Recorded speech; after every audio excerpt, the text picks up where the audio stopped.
শোন পদ্ম, দক্ষিণেশ্বরের মন্দির জানবাজার রাজবাড়ির নিছক কীর্তি নয়, জমিদারির বৈভব বা কুলবংশের ঢাকঢোল পেটাবার জন্য এ মন্দির তৈরি হয়নি। ইতিহাসে রানী রাসমণি নামে বিখ্যাত হয়ে থাকব এই বাসনাতেও আমি এই মন্দির তৈরি করিনি। এই মন্দির বাঙালির ধর্ম, সমাজ, স্বদেশবোধের এক মিলন মাত্রা। আসলে ছেলেবেলা থেকে আমি হিন্দু ধর্মের সঙ্গে শাক্ত, শৈব, বৈষ্ণব এইসব বিভিন্ন মতাবলম্বীদের মতপার্থক্য দেখে মনে মনে ভীষণ কষ্ট পেতাম। এই সনাতন হিন্দু ধর্মের সঙ্গে ইসলাম আর খ্রিস্ট ধর্মের মিল অমিল খোঁজবার চেষ্টা করত। আমার একটাই প্রশ্ন ছিল, ঈশ্বর যদি এক হন তবে এত মতবিরোধ কেন? আজ এই পরিণত বয়সে এসে বুঝেছি, এই ভিন্ন মত বা ভিন্ন পথ এ কোনো মতবিরোধ নয়, আসলে বৈচিত্র্য। মা গো, তোমার মতো অত কথা কি আমি ভাবতে পারি? এ ভাবার কথা নয় রে, এ দেখার চোখ। ভালো করে বিচার কর। এই সংকট জগন্মাতা নিজে হাতে কাটাবেন বলেই খ্রিস্টানদের কুঠি আর ওই মুসলমানদের কবরস্থলের সঙ্গমে আমাকে দিয়ে কাজ করালেন। ভবতারিণী, দ্বাদশ শিব আর রাধাকৃষ্ণের মন্দির পাশাপাশি প্রতিষ্ঠা করে সর্বধর্মের এক মহামিলন ক্ষেত্র তৈরি করালেন। তবে আমি বিশ্বাস করি এই মহামিলন একের ধর্ম অপরকে গ্রাস করার জন্যে নয়, কিংবা একের ধর্ম অপরের ধর্মে বিলীন হয়ে যাবার জন্যেও নয়, বরং এক সহমতের নিবিড় সূত্রে নিজেদের বেঁধে যে যার ধর্মে অটুট থাকুক, যে যার পথে চলুক, সকলের জীবনে ঈশ্বর প্রকাশ হোক, ঈশ্বর লাভের এক অনন্ত পথ চিহ্নিত হোক।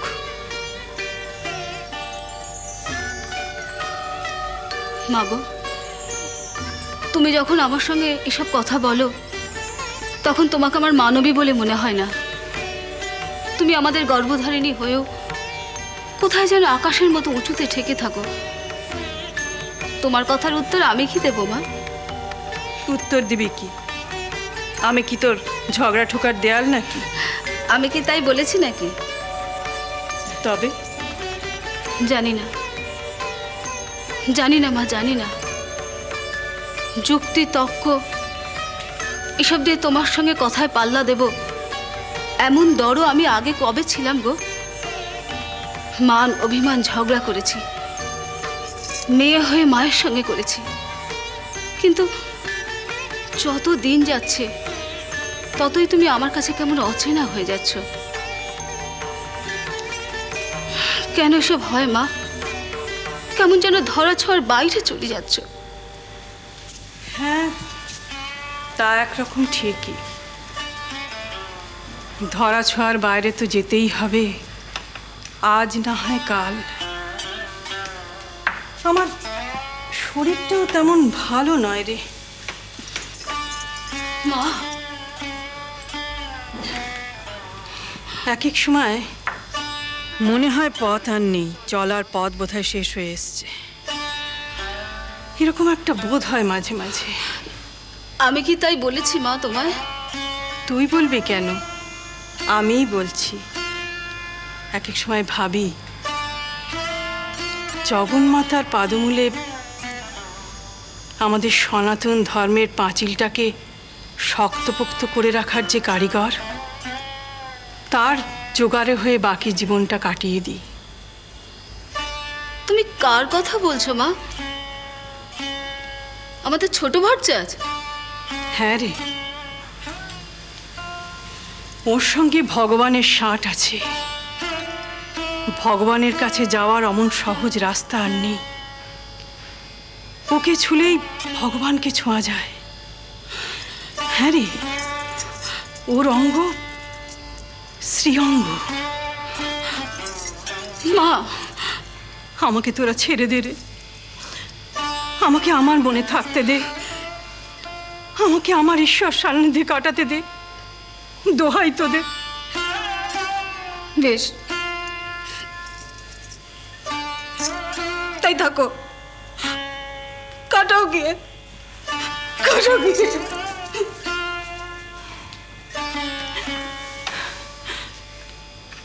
শ্রী দক্ষিণেশ্বর, আমাকে টেনে নাও, তোমার আরো কাছে আমাকে টেনে নাও। এদের শিকলের বাঁধনে আমাকে বাঁধতে দিও না।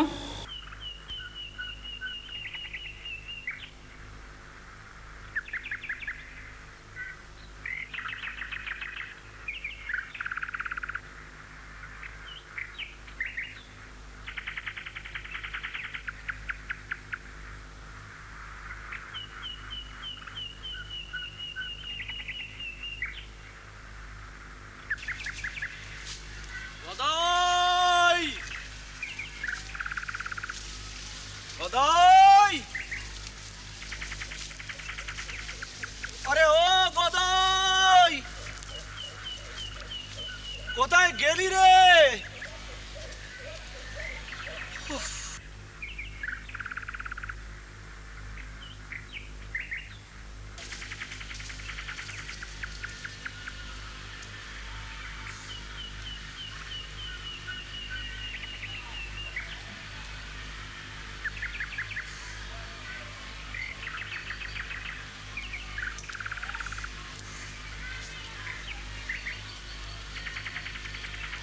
এই তুই কি রে?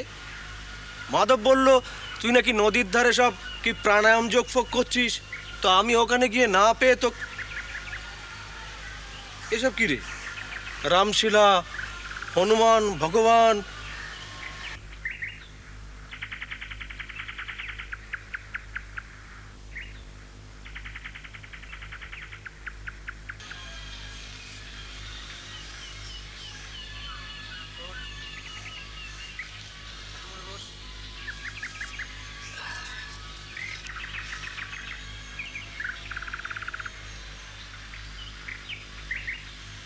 জয় রঘুবীর, জয় হনুমান, জয় রঘুবীর, জয় হনুমান, জয় রঘুবীর, জয় হনুমান।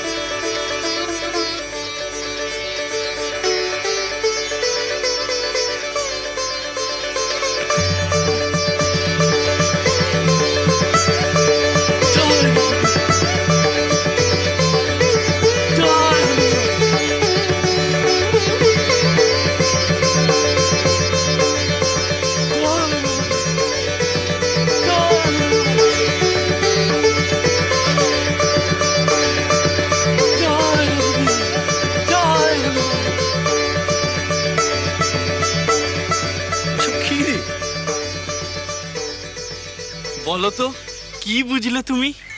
তোকে বোঝা আমার কম্ম। কেন, এই তো চোখের সামনেই দেখলে, 4 পায়ে হেঁটে এলুম। আরে তুই তো পাগল রে। হ্যাঁ গো দাদা, পাগলই বটে। আমার এখন ভগবানের জন্য পাগল পাগল দশা। কি করলে যে কি হবে আমি ঠিক ঠাউর করতে পারছি না গো। জানো তো হলদারি দাদা, আমাকে না আমাদের কুলদেবতা এখন পেয়েছে। ও, সেই জন্য বুঝি ওই রামশিলা এখানে এনেছিস?